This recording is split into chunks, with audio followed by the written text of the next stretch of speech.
Hello friends, welcome to the next video of maths. ठीक है, देखो, हम लोगों ने लास्ट लेक्चर्स में permutation and combination chapter start कर दिया था। कैलकुलेशंस भी हमने गो थ्रू कर लिए थे। कुछ बेसिक फंडामेंटल्स फैक्टोरियल के जो थे वो भी हमने पढ़ लिए थे। और साथ में उसके बाद में नेक्स्ट हमने एलिमेंट्स की पोजीशन भी देख ली थी और परम्यूटेशन स्टार्ट भी कर दिया था। एक रिकॉल बता देता हूँ। परम्यूटेशंस का हमने फॉर्मूला पढ़ लिया था जिसमें हमने लिखा था NPR = n factorial upon n-r factorial. Permutation का मतलब कि अगर मुझे n नंबर ऑफ थिंग्स में से r नंबर ऑफ थिंग्स को सिलेक्ट करना है तो उसका फॉर्मूला होता है n factorial upon n-r factorial. Permutation का मीनिंग ये होता है कि जहाँ पर सिलेक्शन के साथ में अरेंजमेंट भी इंपॉर्टेंट होता है। ठीक है, तो अब अपन नेक्स्ट क्वेश्चन स्टार्ट करते हैं। मैं क्वेश्चन रीड करता हूँ, उसके बाद इसको सॉल्व करेंगे। क्वेश्चन है, how many words can be formed using all the letters of the word equation. How many words can be formed by using all the letters of the word equation using each letter exactly once. अभी सुनो ध्यान से। हमको ये एक word दे के रखा है, दैट इज इक्वेशन। क्वेश्चन में बोला है कि इस इक्वेशन वर्ड के सारे लेटर्स को यूज करके हमको वर्ड्स बनाना है। तो अपन कितने वर्ड्स बना सकते हैं? अब उसने क्या बोला है कि भैया सारे लेटर्स एक ही बार यूज होने चाहिए, कोई भी रिपीट नहीं होना चाहिए, लेकिन यूज सारे करने हैं। अब देखो, यहाँ पर कितने लेटर्स हैं? 1 2 3 4 5 6 7 8। तो हम लोग लिखेंगे there are total 8 letters. There are total 8 letters. अभी देखो, कोई भी लेटर यहाँ पे ना इस पर्टिकुलर वर्ड में कोई भी लेटर रिपीट नहीं हो रहा है। देखो, ई एक बार आ रहा है, क्यू एक बार आ रहा है, U A T I O N सब एक एक बार आ रहे हैं। कोई भी लेटर रिपीट नहीं हो रहा है, तो यहाँ पर रिपीट होने का टेंशन हमको लेना ही नहीं है। हमको क्या बोला है कि 8 लेटर्स है, 8 को आपस में अरेंज कर लो। मतलब कि 8 में से मुझे पूरे की पूरे कितने लेटर सिलेक्ट करने हैं? 8 लेटर सिलेक्ट करने हैं। अब देखो, मैंने बताया था ना कि usually letters, digits, alphabets, numbers में यहाँ पे मैं परम्यूटेशन यूज़ करता हूँ। क्यों यूज़ करता हूँ वो अभी क्लियर हो जाएगा। कैसे? कि अगर मैं लेटर्स को आपस में अरेंज करूँगा, इन वर्ड्स की अगर मैं अलग अलग लेटर्स की अलग अलग शफलिंग कर लूँ, तो वर्ड जो फॉर्म होगा उसका मीनिंग बदल जाएगा ना। अगर मैं टी पहले लिख दूँ, ई बाद में लिख लूँ, क्यू इधर लिख लूँ, एन इधर लिख लूँ, तो जो नया वर्ड बनेगा उसका मीनिंग भी नया होगा।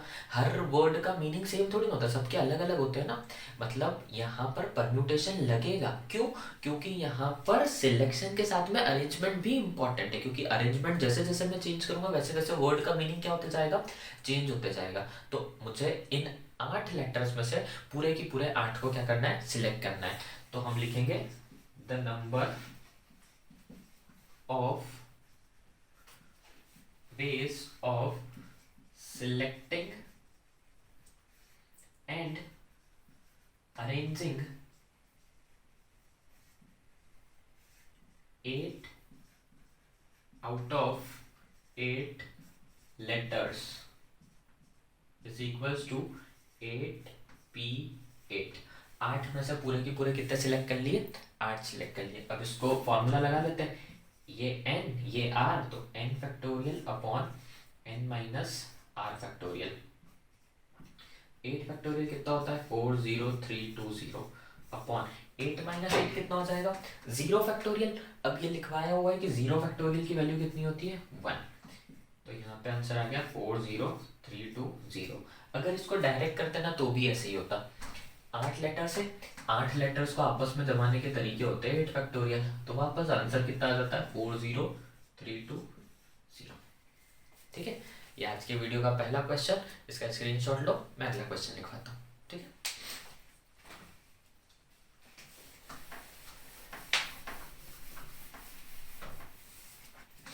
नाउ नेक्स्ट क्वेश्चन, अगला क्वेश्चन पढ़ता हूँ। ठीक है, हाउ मेनी वर्ड्स विद और without meaning can be formed from the letters of the word Monday, assuming that no letter is repeated if।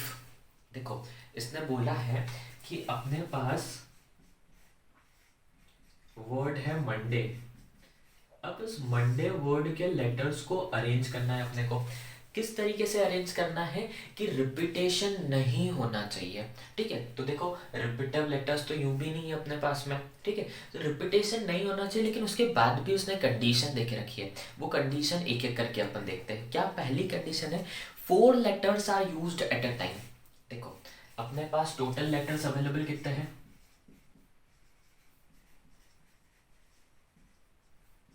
6, 1 2 3 4 5 6।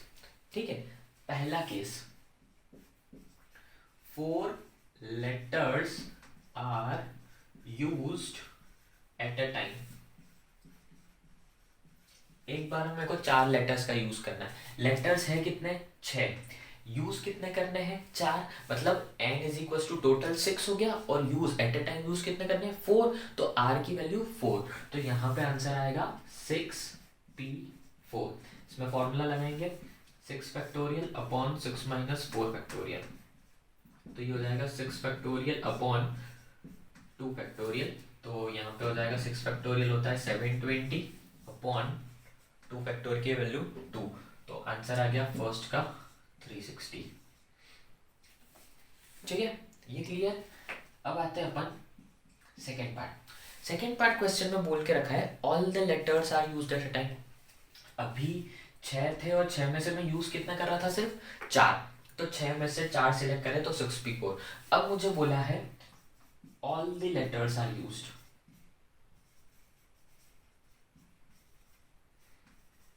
ठीक है, अब अगर मुझे सारे लेटर्स को यूज करना है, मतलब 6p6, तो ये हो जाएगा 6 factorial upon 6 minus 6 factorial, that means 720। और अपॉन का ये 0 फैक्टोरियल तो 1 ही होता है, तो इसका आंसर आ जाएगा 720 सेकेंड पार्ट का। और लास्ट है इसमें थर्ड पार्ट।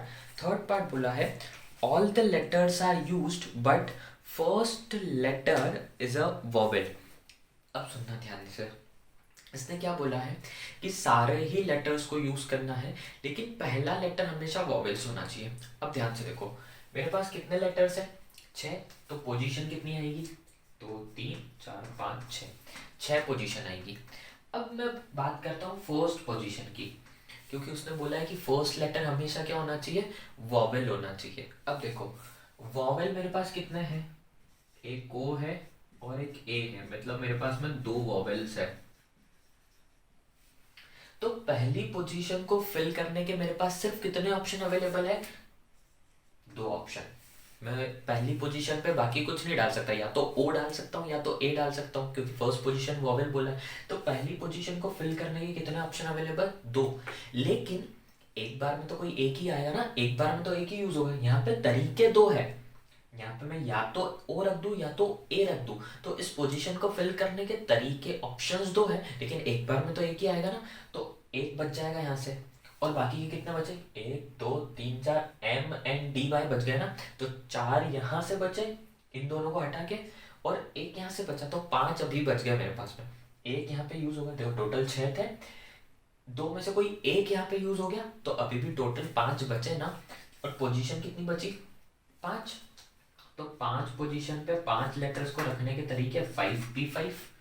बस ये मल्टीप्लाई कर दो, मतलब ये आएगा 2 into 5 factorial upon 5 minus 5 factorial.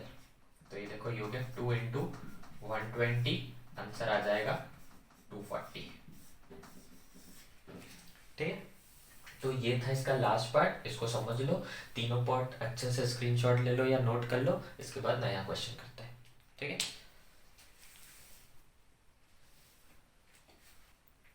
चलो हो गया, नया क्वेश्चन करते हैं। The next question is in how many of the distinct permutation of the letters in Mississippi do the 4 eyes do not come together. अब ये बहुत इंपॉर्टेंट क्वेश्चन है, बहुत अच्छा क्वेश्चन है, ध्यान से देखना, इस टाइप के क्वेश्चन एग्जाम में आते हैं। ठीक है, अपने पास एक लेटर दे के रखा है, वर्ड दे के रखा है, दैट इज मिसिसिपी।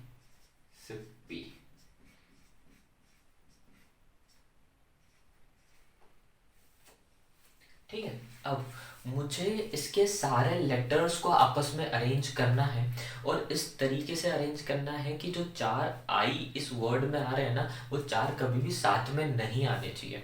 मुझे इस तरीके से अरेंज करना है कि चारों आई साथ में नहीं आए। तो अब इसको सॉल्व करने का तरीका सुनो। सबसे पहले मैं वो केस निकालूंगा जिसमें मैंने कोई रेस्ट्रिक्शन नहीं लगाया। ठीक है, मैं यहाँ लिख रहा हूँ नो रेस्ट्रिक्शन। ठीक है, अब देखो मेरे पास, मैं गिनता हूँ कि कितने लेटर्स अवेलेबल है। 1 2 3 4 5 6 7 8 9 10 11। मेरे पास 11 लेटर्स अवेलेबल है। 11 लेटर्स को आपस में अरेंज करने का तरीका हो गया 11 फैक्टोरियल। ठीक है, यही होता है। 11 को आपस में अरेंज करोगे तो 11 फैक्टोरियल। अब ये नई चीज, एक चीज मैं बता रहा हूँ तुमको। अगर किसी वर्ड में लेटर्स रिपीट होते हैं, अगर किसी वर्ड में लेटर्स रिपीट होते हैं, तो वो जो जितनी बार रिपीट हो रहा है ना, उतने फैक्टोरियल का हम लोग डिवाइड कर देते हैं। कैसे, सुनो। ये 11 है, 11 को आपस में जमाने का तरीका हो गया 11 फैक्टोरियल। अब देखो, आई जो है वो 4 बार रिपीट हो रहा है, तो डिवाइड में कर दो 4 फैक्टोरियल। एस ये भी 4 बार आ रहा है, तो 4 फैक्टोरियल। और पी 2 बार आ रहा है, मतलब ये 2 फैक्टोरियल। ठीक है, तो ये कौन सा आंसर आया हमारा, नो रेस्ट्रिक्शन वाला। अब इसको सॉल्व करना है। अब इसको तुम सॉल्व करोगे तो कैसे करोगे, 11 फैक्टोरियल को लिखेंगे 11 into 10 into 9 into 8 into 7 into 6 into 5 into 4।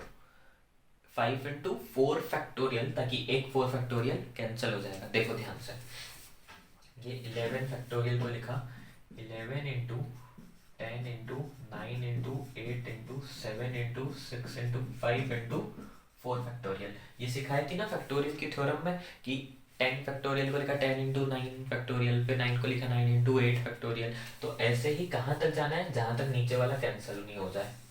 तो यहाँ पर एक 4 फैक्टोरियल, एक और 4 फैक्टोरियल और एक 2 फैक्टोरियल। अब देखो, एक 4 फैक्टोरियल से एक 4 फैक्टोरियल कैंसिल होता है। ठीक है, अभी सुनना ध्यान से। यहाँ पर कितना बच गया, एक 4 फैक्टोरियल बच गया और एक 2 बच गया। अब देखो, क्या इस 4 फैक्टोरियल को मैं यहाँ पर ऐसा लिख दूँ, 4 इंटू 3 इंटू 2 इंटू 1। 4 फैक्टोरियल ये होता है ना, 4 3 2 1, और ये जो 2 फैक्टोरियल है इसको लिख देते हैं 2 इंटू 1। तो अभी देखो, ये 4 इंटू 2 8 होता है, ये 8 से 8 कैंसिल हो गया। ठीक है, और ये जो 3 इंटू 2 6 होता है, ये 6 कैंसिल हो गया। तो अपने पास बचा है सिर्फ 11 इंटू 10 इंटू 9 इंटू 7 इंटू 5। ठीक है, अब इसको सॉल्व कर लेते हैं। तो ये जो नो रेस्ट्रिक्शन का जो आंसर है ना, ये तुम्हारा आएगा, इसको मल्टीप्लाई करके 34650। इसको मल्टीप्लाई कर लोगे तो आएगा 34650। ये कौन सा आंसर आया, जो मैंने कोई रेस्ट्रिक्शन नहीं लगाया। अब नेक्स्ट क्या है, अब मैं वो निकाल लेता हूँ जिसमें मेरे चारों आईज 4 आईज कम टुगेदर। अब मैंने क्या बोला कि मेरे चारों आई साथ में आ रहे हैं। ठीक है, तो अब देखो मुझे क्या करना है, चारों आई को साथ में रखना है। तो मैंने क्या करा, यहाँ पे चारों आई को ना एक साथ लिख लिया, और बाकी को फिर से अलग से लिख लिया, M double S double S double P. ठीक है, अब कंडीशन क्या है, 4 आईज कम टुगेदर। तो भैया ये जो चारों आई साथ में आ रहे हैं ना, इन चारों को मैंने क्या मान लिया, एक पैकेट। इन चारों को साथ में रखा और एक पैकेट के अंदर डाल दिया, एक यूनिट कंसीडर कर ली। तो अब मेरे पास नंबर ऑफ लेटर्स कितने हो गए, देखो 1 2 3 4 5 6 7 और 1 8। क्योंकि इस पूरे को मैंने एक माना है, क्यों बोला है ना, चारों को साथ में रखना है। तो साथ में रखना है तो जहां भी जाएंगे चारों साथ में जाएंगे, तो एक ही पैकेट मान लिया इसको। तो ये टोटल 8 है। 8 को आपस में जमाने का तरीका 8 फैक्टोरियल। अब इसमें से देखो, ये एस 4 बार रिपीट हो रहा है और ये पी 2 बार रिपीट हो रहा है। ये वाला 4 फैक्टोरियल काउंट नहीं करेंगे, क्योंकि इसको अपन ने सिर्फ एक माना है। तो ये 8 factorial upon 4 factorial into 2 factorial. अब इसको सॉल्व करेंगे ना, तो इसको सॉल्व करके आप लोगों का आंसर आएगा 840। इसको सॉल्व करोगे तो इसका आंसर आएगा 840। अब क्वेश्चन में क्या बोला था, वो सारे तरीके बताओ जिसमें चारों आई साथ में नहीं आ रहे हैं। तो हमने पहले क्या निकाल लिया, नो रेस्ट्रिक्शन, ठीक है, मतलब टोटल केसेस निकाल लिया। फिर हमने निकाल लिया कि जिसमें चारों आई साथ में आ रहे हैं। अब अगर मैं टोटल में से वो वाले केसेस माइनस कर दूं जिसमें चारों आई साथ में आ रहे हैं, तो बचेगा क्या, जिसमें चारों आई साथ में नहीं आ रहे हैं। टोटल में से आई वाले माइनस कर दिए, तो जो उसमें आई साथ में नहीं थे वो बच जाएगा। मतलब हमको जो चाहिए, 4 eyes do not come together, तो इसका आंसर हो जाएगा 34650 -840। आंसर आएगा आप लोगों का 33810। ये आपका फाइनल आंसर है, ठीक है। ये बहुत इंपॉर्टेंट क्वेश्चन है, यूजुअली पूछा जाता है, अच्छे से नोट कर लो, ठीक है। चलो एक और क्वेश्चन करते हैं। क्वेश्चन है, in how many ways can the letters of the word permutations be arranged if the word start with P and and with S. देखो अपने पास वर्ड दे के रखा है परम्यूटेशंस,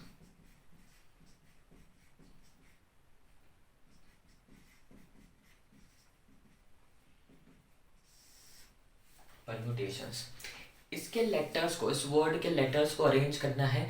पहली कंडीशन ये दे के रखी है कि वर्ड जो है हमारा पी से शुरू होना चाहिए और एस पे खत्म होना चाहिए, ठीक है। पहले देखो कि कितने लेटर्स हैं अपने पास, 1 2 3 4 5 6 7 8 9 10 11 12।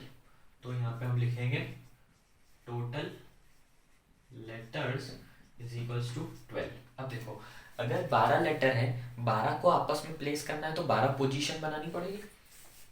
बना लो, 1 2 3 4 5 6 7 8 9 10 11 12, ये 12 पोजीशन बनाई। अब क्वेश्चन में बोल के रखा है कि यहाँ पर पहली पोजीशन पे पी आना चाहिए और आखिरी पोजीशन पे एस आना चाहिए। तो देखो फर्स्ट पोजीशन पे पी को फिक्स कर दो, लास्ट पोजीशन पे एस को फिक्स कर दो। अब ये फिक्स हो गए, अब मेरे को सिर्फ बाकियों को अरेंज करना है। तो देखो एक और एक, 2 लेटर्स फिक्स हो गए, बाकी के बचे कितने, 10 लेटर्स। तो 10, ये जो 10 लेटर्स है यहाँ पर, इन 10 को आपस में जमाने का तरीका हो जाएगा 10 फैक्टोरियल, और अपॉन में ये देखो टी 2 बार रिपीट हो रहा है, ठीक है। अब टी के अलावा और कुछ 2 बार रिपीट हो रहा है क्या, नहीं। तो बस ये पी और एस फिक्स हो गए, ERMUTATION, ठीक है। तो बस बस एक जो टी है वही 2 बार रिपीट हो रहा है, ठीक है। तो यहाँ पर 10 फैक्टोरियल अपॉन 2 फैक्टोरियल, ये फर्स्ट पार्ट का आंसर हो जाएगा अपना। इसका आंसर आएगा 1814440, ठीक है, 1814400। ये इसका फाइनल आंसर है, 10 फैक्टोरियल अपॉन 2 फैक्टोरियल को सॉल्व करोगे तो, ठीक। ये फर्स्ट पार्ट हो गया। सेकेंड पार्ट क्या बोल के रखा है, सेकेंड पार्ट बोला है वॉवेल्स आर टुगेदर, मतलब कि इस पूरे वर्ड में, अब ये पहली कंडीशन खत्म हो गई, हाँ। अब इसको नहीं ध्यान रखना है, वापस इस पूरे वर्ड पे आ जाओ, परम्यूटेशंस। अब इन परम्यूटेशंस को इस तरीके से अरेंज करना है कि सारे वॉवेल्स साथ में होने चाहिए। तो भैया कैसे, वॉवेल्स को सबको एक साथ लिखो, EUAIO, ये वॉवेल्स साथ में चाहिए ना अपने को, तो इन वॉवेल्स को सबको इकट्ठा करके एक पैकेट मान लिया। बाकी के बच्चे हुए अपन लिख लेते हैं, PRMTTNS। अब कितने हो गए भैया, 1 2 3 4 5 6 7 और एक ये पूरा 8। इन 8 को आपस में जमाने के तरीके 8 फैक्टोरियल अपॉन में ये टी 2 बार रिपीट हो रहा है। अब सुनना ध्यान से, मैंने इन 5 वॉवेल्स को एक पैकेट बनाया है, लेकिन इस पैकेट के अंदर, अब उसने क्या बोला, वॉवेल साथ में होनी चाहिए, तो ये पांचों को एक पैकेट में डाल दिया। अब जहां भी जाएंगे ना, भले वो यहाँ जाए यहाँ जाए यहाँ जाए, सब दूर साथ में उठ के जाएंगे, लेकिन जरूरी थोड़ी ना कि इसी सीक्वेंस में जाएंगे। EUAIO, ये इसी पैकेट के अंदर आपस में तो अरेंज या शफल हो सकते हैं ना। मान लो आई इधर आ गया, ई इधर आ गया, यू यहाँ आ गया, ओ वहां आ गया, इस पैकेट के अंदर जाएंगे साथ में हमेशा, लेकिन आपस में तो अरेंज हो सकते हैं ना, रीशफल हो सकते हैं ना। तो 5 वॉवेल है, 5 को आपस में अरेंज करने का तरीका कितना हो जाएगा, 5 फैक्टोरियल। तो इसमें हम कर देंगे 5 फैक्टोरियल का मल्टीप्लाई। यह आएगा हमारे सेकेंड पार्ट का आंसर। सेकेंड पार्ट का आंसर है, मैं यहाँ पे बता देता हूँ तुम लोगों को, सेकेंड पार्ट का आंसर है 241920। This is the answer of second part. ठीक है, अब नेक्स्ट इसका लास्ट पार्ट। इसका लास्ट पार्ट क्या बोल रहा है, there are always 4 letters between P and S। उसने हमको ये बोला है थर्ड पार्ट में, always 4 letters between P and S। देखो अपने पास कितनी पोजीशन है, 12, 1 2 3 4 5 6 7 8 9 10 11 12, ये 12 पोजीशन। उसने बोला है हमेशा P और S के बीच में कितनी गैप होनी चाहिए, 4 की गैप होनी चाहिए। मान लो P यहाँ आया और ये 4 की गैप है, 1 2 3 4, तो S यहाँ आएगा हमेशा। ठीक है, तो देखो जब मैं P को फर्स्ट पे रखूंगा तो S यहाँ पर आएगा। ऐसा भी तो हो सकता है मैंने P को यहाँ रखा हो तो S यहाँ आ जाएगा। फिर मैंने P को, तो ये हो गया मेरा दूसरा तरीका। फिर अगर मैंने P को यहाँ रखा तो S यहाँ आ जाएगा, ये तीसरा तरीका। P को यहाँ रखा तो S यहाँ आ जाएगा, ये चौथा तरीका। P को यहाँ रखा तो S यहाँ आ जाएगा, ये पांचवा तरीका। अगर P को यहाँ रखूँ तो S यहाँ आ जाएगा, ये छठा तरीका। और अगर P को यहाँ रखा तो S यहाँ आ जाएगा, ये सातवां तरीका। यहाँ पे जगह खत्म हो गई, तो 7 तरीके हैं मैं P और S को अरेंज कर सकता हूँ। अब सुनो, उसने क्वेश्चन में कुछ बोला है क्या कि पहले P आना चाहिए और बाद में S आना चाहिए?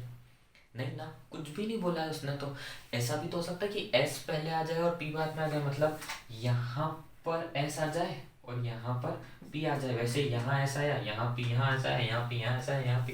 तो देखो 7 तरीके थे P और S के बीच में, तो 7 ही तरीके S और P के बीच में भी आएंगे। तो टोटल तरीके कितने हो गए, 14 तरीके। 14 वेज है जिसमें P और S को मैं अरेंज कर सकता हूँ जब उनमें 4-4 का गैप आएगा। तो 14 तरीके। अब P और S तो फिक्स हो गए, बाकी के जो 10 बचे लेटर्स, टोटल 12 थे, P और S तो फिक्स हो गए। बाकी के 10 को आपस में जमाने का तरीका हमने क्या लिखा था, 10 फैक्टोरियल, और अपॉन में T 2 बार रिपीट हो रहा था तो 2 फैक्टोरियल। तो इसका आंसर आएगा, आंसर बताता हूँ, इसको पूरे को सॉल्व करेंगे तो फाइनल आंसर आएगा 25401600। 25401600 ये हमारा फाइनल आंसर है। ठीक है, तो इसके साथ में ये अपने परम्यूटेशंस के डिफरेंट क्वेश्चंस कंप्लीट हो गए पूरी तरीके से। आज की वीडियो यहीं स्टॉप करेंगे। अगले वीडियो से हम लोग पढ़ने वाले हैं कॉम्बिनेशन।